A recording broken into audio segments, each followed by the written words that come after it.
I like Steve Harvey. I find him to be funny and very likable. So I decided I'm going to buy his book, which gives women dating advice, because why not? When my husband opened the box and saw this, he made fun of me so hard.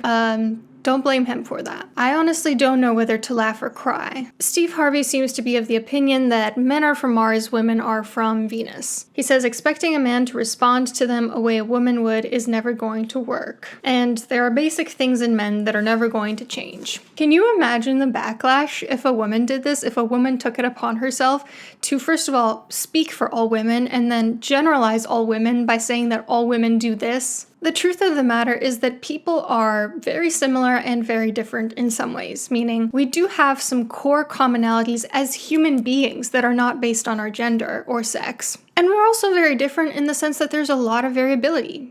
From one person to the next, people are going to do very different things. To make it as simple as all men act this way and all women act this way is just so black and white in its thinking, but let's get into it. I feel like I'm going to need to figure out exactly how I feel about this book while making this video, and I would love to hear your thoughts as well in the comments anytime you have something you'd like to share. With that said, let's get started. Act like a lady, think like a man.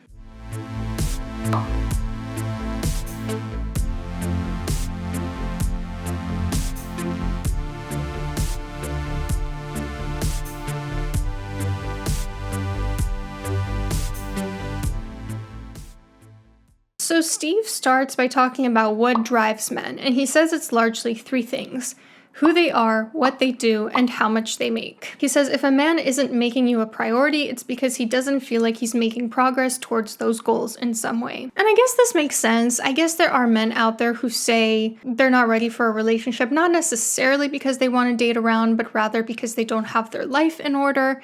And when I stop and think about the men who are very high power in this day and age, who stayed with the woman they were with before they became rich and famous, like Steph Curry, Obama, those men were probably already putting in work to become who they are today. Both of those men strike me as men that were probably very ambitious and hardworking from the get-go. But are all men ultimately driven by who they are, what they do, and how much they make, essentially ego? Well, I think all of us are driven by ego in some sense of the word. Maybe it's true that some of those things are emphasized and valued more in men rather than in women, but that's not really the way Steve Harvey puts it, is it? He doesn't say, ladies, you have to understand that men are socialized to see their worth as inherently tied to their level of financial and social success. No, instead he says, encoded in the DNA of the male species is that we are able to be the provider and the protector of the family.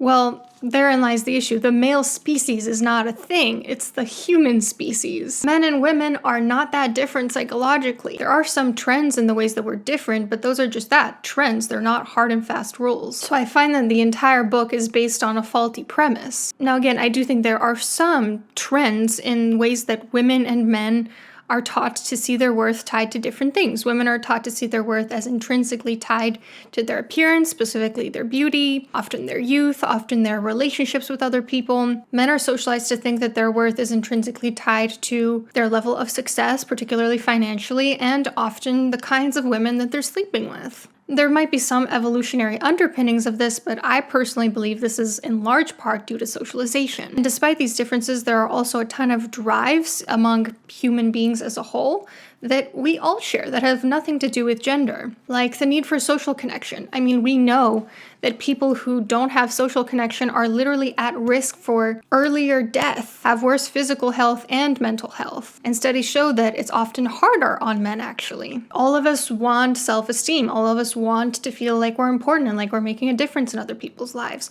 All of us want self-fulfillment. Women want self-fulfillment too, not just men. Now, his next chapter has the thesis, our love isn't like your love. He says that a woman's love is basically all-encompassing, sweet, self-sacrificial, that a woman's love is incredibly pure, and that a man's love is different, much more simple, direct, and probably a little harder to come by. He says it's still love, it's just different from what women tend to give. And the way he defines a man's love is that if a man loves you, he will profess, provide, and protect. Professing, meaning he's going to claim you as his, he's going to label the relationship. Providing, meaning he's literally going to financially provide for you and just take care of you when there are things that you need, when there are problems that need solving. And protecting, meaning he literally wants to protect you from threats. Now, here's the thing. If we're going to make a claim about how men and women show their love differently, it's probably a good idea to ground that claim in research findings. Because in science, although we acknowledge there's a lot more within group variability than between group variability, we also have no issue examining trends and differences between groups. It's just that the conclusions we draw from those findings need to be responsible and not overblown. So let's take a look. What do studies have to say about this? One study concluded that counter to their theoretical expectations, both genders were equally likely to show love through affection, and although there were some gender differences, findings indicated that men and women show their love in more nuanced ways than cultural stereotypes suggest. A different study said that men reported falling in love earlier than women and expressing it earlier than women, and that there were no sex differences in attitudinal responses to items about love and romance, suggesting that women are not actually the greater fools of love that society assumes, and basically that men are sometimes even more romantic than women. Another study concluded that both men and women draw inspiration from the repertoire of behaviors as well as from traditional masculinity and femininity, evolving towards a modern model of femininity and masculinity that becomes more androgynous. In this way, they definitely expand the ways they show love, combining the more emotional feminine ways with the more active, more traditionally masculine ones. In another study, it concluded that women's and men's conceptions of love are more similar than has been previously assumed. So in this case, it doesn't look like research supports the common trope that men and women express love differently. And this reveals why it's important when we talk about these findings to distinguish the source. Is it anecdotal evidence or is it based on empirical research? Now, I'm in no way against anecdotal evidence, and you'll even hear me giving my own anecdotal perspective later in this video, with the caveat that we have to be clear what source of knowledge we're drawing from, because different sources have different types of limitations. It's also important to not overstate gender differences, to remember that there are trends but ultimately not rules. You'll find that science usually speaks in nuance, whereas opinion speaks in black and white terms. So if you're hearing someone make a very sweeping overgeneralization, it's probably a good indication that they're talking out of their ass. Steve Harvey gives the example of how he asked his wife to stop, I think it was scuba diving, because he couldn't protect her underwater. That's sweet. It's sweet that he wants to protect his wife and doesn't feel comfortable when he can't do that. But I feel like that's something that he could work on rather than his wife needing to give up something that she loves. It's ultimately based on a cognitive distortion. I mean, if Steve and his wife are walking down the street and some guy suddenly does something violent, is it really realistic that he's actually going to protect her in most of these circumstances? And what's more important, Steve's ability to feel like he can protect his wife or his wife's ability to enjoy hobbies that she really loves? I really do not relate to his description of a man's love. A man who is in love with you is probably not going to call you every half hour and give you an update on how much more he loves you at 5:30 p.m. than he did at 5 p.m. He's not going to sit around stroking your hair and wiping your brow with cold compresses while you sip hot tea and nurse yourself back to health. Men do those things, though.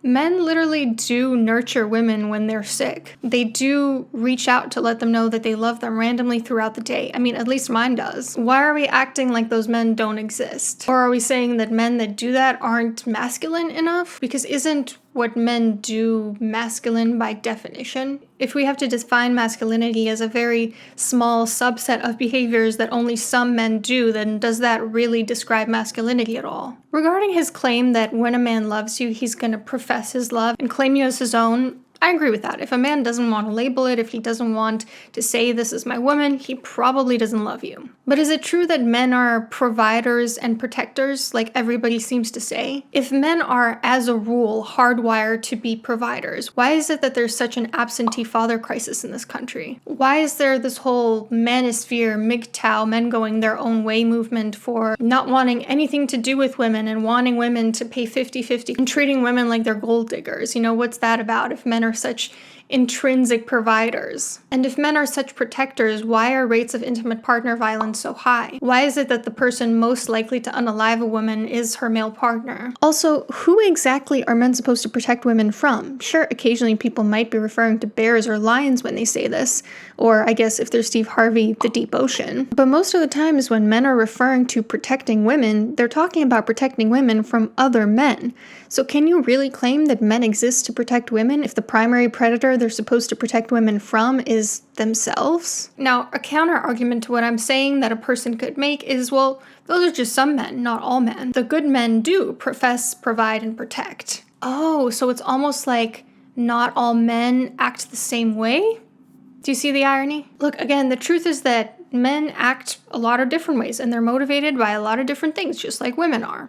And if someone's telling you this group of people always does things this way and this group of people always does things this way, they're probably not a very credible source. Men and women have bodies and minds that are far more similar than they are dissimilar. Men and women share 99.9% of our genetic code. We have the same organ systems: cardiovascular, respiratory, digestive, nervous, musculoskeleton. We have the same skin, muscles, organs. We have the same structures of the brain, the same neural networks, the same functionality, the same neurotransmitters. The only differences really that we have is in one of the chromosomes, our reproductive organs, our hormone makeup, and certain aspects of the way the brain works. Men and women are far more similar than we are different. You don't need a book to give you the key to this is how men think because it's such a secret to you as a woman. You know how men think because you know how human beings think because you are one. Now, Steve says that if there are men that don't do these things, that don't profess, provide, and protect, that's because women are not requiring it of them. I call bullshit. There are plenty of stories out there of women who have tried to drive home their boundaries time and again, and told men, this is what I need from you, this is what I need from you, please listen to what I need from you, and the men still do not listen. Sometimes those women even get up and walk out of the relationship, and even then the men don't listen in the following relationships. Women are not responsible for what men choose to do in these relationships because we are only ever responsible for our own behavior. I cannot control what somebody else is going to do, therefore I'm not responsible for that. They are. So please don't put that on women that some men aren't professing, providing, and protecting. Some men don't profess, provide, and protect, not because women aren't asking them to, or not because they're not real men, but because different men act in different ways. They have slightly different motivations. Ultimately, though, we all have similar motivations that we can relate to. For example, we all need social connection. So one man might get social connection by being really invested in his romantic partner, whereas another man might get social connection by being buddies with his bros and objectifying his woman. Both men have the same need, they're just going about it in a different way. Does that make sense? Steve then goes on to say that every single man needs a few things: support, loyalty, and the cookie. Now, when I first read this, I was like, no, he doesn't mean what I think he means by the cookie. There's no way. That's so cringe. No, he means what you think he means by it. He says that all men need support, which is basically, the way he describes it, synonymous with gratitude. They need to be appreciated. They need to hear, thanks for doing this, thank you. And that men also need loyalty, meaning that you stay by their side during times of hardship. Yeah, of course all men need that, because all people need that. Now, as for the matter of the cookie, I take a real issue with this line of thinking. Steve Harvey says, and I quote, "Men need sex. We love it. We need to be physically engaged with the woman we love, the woman who is loyal to us and supports us, and the way we do that is by making love. You got about a good month at best without it, and then he's going to get it from elsewhere, unless you're carrying his child. Please believe me when I tell you this. He will tell everybody this is my girl right here, but meanwhile he will have another woman lined up and waiting to give him what he needs and wants.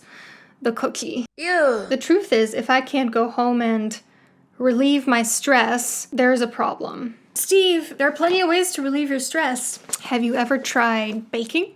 Have you ever tried going for a walk in nature? Have you ever tried taking a cold shower? Please do not act like you are entitled to physical intimacy whenever you want it, just because of your gender. This is probably the most dangerous thing that I've read in this book. This idea that if you as a woman are not giving the cookie, I'm gonna lose my mind if I have to say this again, then you should basically expect to be cheated on, and it's your fault because men are just wired different. Men need it. They can't help themselves. Let's think for a moment about the implications for consent here. If we are telling women you need to do this in order to keep your man, I imagine there are going to be a lot of women who pursue this advice against their will, who at least partially don't want to engage in these acts but feel like they don't have a choice. Moreover, women very much also have those needs. Unfortunately, sometimes women don't find those acts to be as enjoyable specifically because of this, because we send this message that physical acts of intimacy are just for men's pleasure and we shouldn't give much stock to what women want because women don't have those needs in the same way. What about disabled women who can't do that? What about women post-childbirth, where you have to wait 6 weeks? What about people who are asexual? People who are on SSRIs who don't have as much of a drive? People who are in long-distance relationships who can't even do that? This doesn't make any sense. Men can and do wait much longer than a month. Steve also acts like men don't like to talk about feelings. He says we don't necessarily want to have to concentrate on an hour-long angry lecture about how we screwed up. I mean, who doesn't, but that doesn't mean communicating isn't important. We don't vent. We just want to fix whatever situation is upsetting the balance.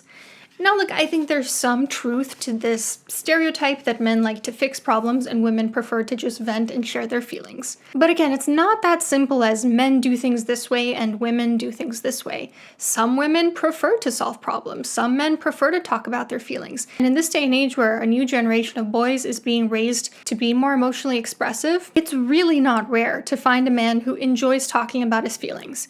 I mean, take, for instance, my husband. He's 27 years old, and his mom said that when he was born, she made a very concerted effort to talk to him about feelings because she knew that there was this trend of not having men be emotionally expressive, and she wanted to make sure that wasn't the case for him. That was 27 years ago. Imagine what today's boys are being raised with. Men can and do talk about feelings. Now, Steve does say if you're a woman and you have something difficult to share with a man, don't start by saying we need to talk. Fair enough, I think the phrase we need to talk makes everybody's blood pressure rise. Up next, Steve says, you need to understand as a woman that a man is only ever approaching you because he wants to sleep with you. A man always wants something. Always. If a man sees you and asks you how you're doing, what do you think he came over there for? He didn't come over to learn anything from you, to find out about your interests and likes and wants.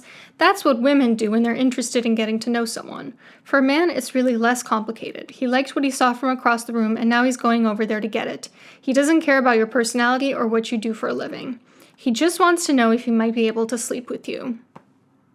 Can you imagine if a woman was saying this? People would be crying, Miss Andry, get out your pitchforks. Why is it acceptable to say such things about an entire gender, half of the population? This is so offensive. To men. It's offensive to men, not to women. If you're saying because of your gender, you are incapable of seeing a woman as a well-rounded human being and caring about her, and you only want to sexually objectify her, yes, that is a diss to yourself. Steve recommends that women lay down their requirements and determine right away whether the man's willing to pay for what he's looking for. What's your price? If you let him know up front, he will let you know up front if that's too high a price for him to pay.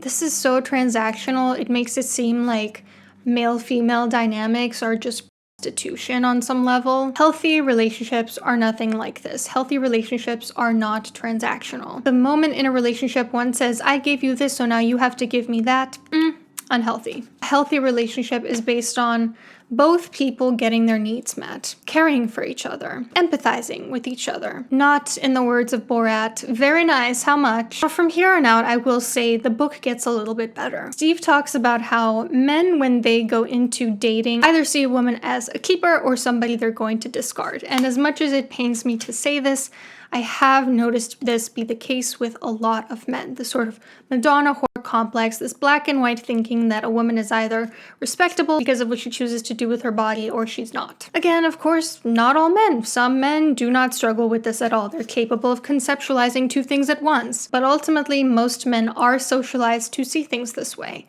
to see a woman's worth as tied to what she chooses to do with her body. And so a woman that indulges in those things early on in their relationship, a lot of men are going to see that as inherently not respectable. I'm not saying it's right. I'm not saying things need to be this way. I'm just saying that I too have observed that they are often this way. I do think Steve has some pretty good tips for how to figure out if a man is treating you like a keeper or like somebody he's going to discard. He then goes on to talk about mama's boys. Boys who will basically do whatever their mom asks of them. He says, stop coming up with excuses and recognize that he's a mama's boy because you let him be one. What? Again, this is really simple. Your behavior is your responsibility.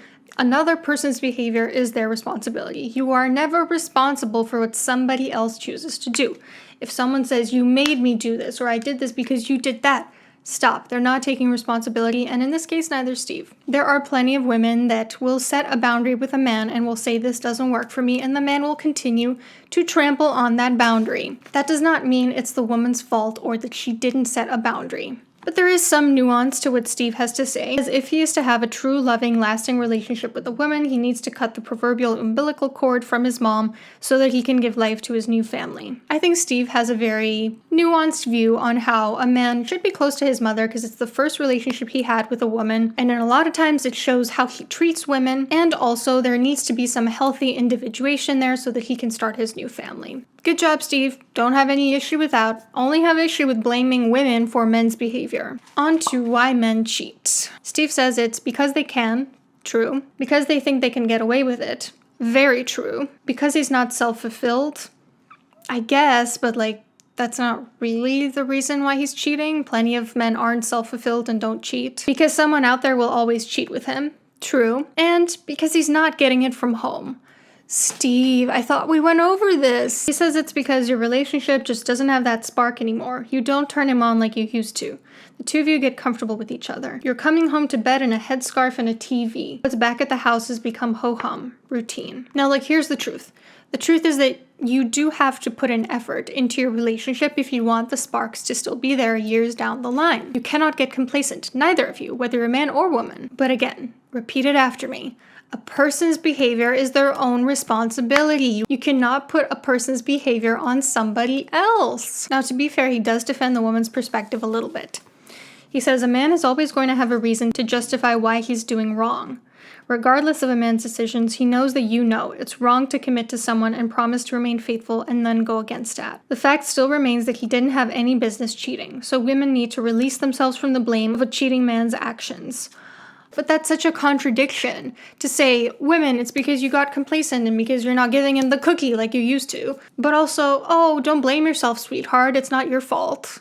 Do you see how these two cannot coexist? He encourages when a woman has found out that a man is cheating to either leave or to leave for a little bit and basically put him in a doghouse. I guess, sure. That's not really gonna stop a man long term, though, if he's gonna want to cheat. And then this part was really concerning to me. He talks about how he himself has faltered in relationships, and he says, you can't be a man of power and not step outside your house. I don't know one man of power who has not stepped outside his house.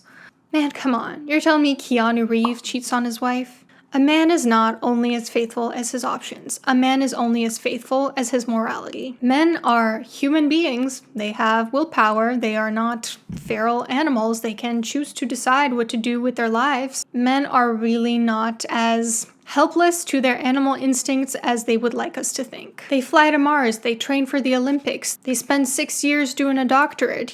These take a ton of willpower. Human beings are capable of willpower, including men. Then Steve says, men like standards, so get some. Tell men what you need from them and tell them early on. True. He also urges women to say it in a more feminine way, instead of saying oh no, I don't like it when you do that, saying, I'm really looking for a partner who does this. Fine, whatever. I will say though, this idea that women need to tiptoe in the way they communicate to men is getting a bit tired. Women have as much of a right to communicate directly as men do. People have different communication styles based on their culture, their upbringing, their personal temperament, and so forth. When a man tells a woman to be indirect in her method of communicating, and that isn't authentic to self-expression, he's basically instructing her to put his feelings above her own, sending the message that not emasculating me is more important than you getting what you need to get off your chest. And I'm sorry, but it is not women's responsibility to make men feel like men. If your sense of masculinity is that fragile, you probably have bigger fish to fry. And if men are truly such straightforward, rational, problem-solving creatures like men like Steve Harvey want us to believe, they should have absolutely no issue with a woman saying what she wants and what she will not tolerate up front, without sugarcoating. And he encourages women to ask men certain questions early on, and to not be afraid of losing him by confronting him. True, and these questions are pretty good, asking a man about his short-term goals, his long-term goals, his view on relationships, what he thinks about you, what he feels about you. These are not bad ideas. Then Steve has something called the 90-day rule, which is when you don't give a man benefits, meaning the cookie, until he proves himself. Look, I don't think it's a bad idea to tell women who are looking for a committed relationship to hold off on physical intimacy. In fact, that's probably advice I would give as well, because there are a lot of men who are looking for something casual and who are going to discard you as soon as they have what they want. And you want to weed out those people. You want people to leave if they're not going to stay committed to you afterwards. But the truth is that there is no magic formula that's going to make a guy not ghost you after he gets what he wants. And some guys might be willing to wait 90 days. It's a completely arbitrary number. There's nothing magical about it. And it's not necessarily going to spare you the heartbreak if that happens. My advice would be use your best judgment. Listen to your intuition. Notice patterns. Notice the signs. You decide for yourself what is the right choice. 90 days isn't going to save you. Steve says that for men, merely being in the presence of a woman is payment enough. Basically, they don't need to get the benefits, you know what I mean? Because just being around a woman who's dolled herself up, who's being charismatic, who's being feminine, is reward enough for a man. And that's really sweet, and I hope that that's true. Steve also says it's important to notice in those early days how a man reacts when he's told no. His reaction will tell you everything you need to know about him. If he says something stupid such as, I don't need to wait for sex, I can get it from anybody, you tell him right back, please do. But Steve, you said that men don't wait for physical intimacy. You said that they never wait more than a month. So what the hell are you talking about? I think it's very clear that Steve's former statement that a man will never wait more than a month is just plain false, and the other instances of him contradicting himself in this book are just proof of that. He's told himself a lie, and it doesn't make sense in the context of other information. Then he says make sure that the man you're dating is someone you can integrate with your kids before it's too late, before you've caught feelings. Good advice. He gives some tips for how to know if a man's likely to be a good father, also pretty good advice. Then Steve says men need to feel needed by women, so don't emasculate them even if you are a strong, independent woman. Don't make them feel like they can't provide for you or do nice things for you, or that you just don't need them. I think that's true. I mean, nobody wants to feel like they're not needed in a relationship, so don't do that to anyone, not just men. There's an anecdote he gives in here about a friend of his who was really struggling financially and his woman was needing to pay for things. One time he put something in their shopping cart, and when she saw it in their shopping cart, she basically told him that he's like a lazy bum, and she dropped it out. And that he had tears in his eyes while they were loading the groceries into the car. This was really heartbreaking. I mean, truly, I do find that to be horrible. And I do empathize with a woman feeling like the man in the relationship maybe is not putting in as much work as he should, and her feeling frustrated with that. But I also empathize with the man being made to feel like he's a complete waste of space who doesn't even deserve to put some yogurt or whatever it was that he put in the shopping cart. I think this is a good reminder for all of us, regardless of your gender, regardless of the gender of whoever you date. Don't make people feel like they're unimportant, like they don't matter. Don't make them feel like if they're down in the dumps, if they're struggling financially or whatever their circumstances, like they're nobody, like they're worthless. It's one of the worst things you can do. Steve also encourages women to let men be chivalrous. Sure, I mean, I like chivalry. He also says to express gratitude. Of course, express gratitude to everyone, not just men. Express gratitude to anyone who's doing things for you. Make them feel appreciated. Now, on why certain men string women along without marrying them, Steve says if he's not proposing, it's because you haven't given him an ultimatum. What? How many times do I have to explain this? You are responsible for your own behavior. They are responsible for their behavior. You are not responsible for somebody else choosing or not choosing to do something. And I'm sorry, but no woman wants to start a marriage or an engagement by forcing a man to do it, by setting an ultimatum. That's not romantic. Women want to feel wanted as well. Because again, men and women are not so different. Steve says, stay classy when you're faced with his ex. I mean, yeah, sure. And he gives some tips for how to connect with the man during those 90 days in which you're not giving him the benefits. Yeah, great. I think those tips are great for fostering intimacy, connection, trust, all of that. He also has some questions for you to decide whether you want to choose him over your ambitions if you have to choose between the two.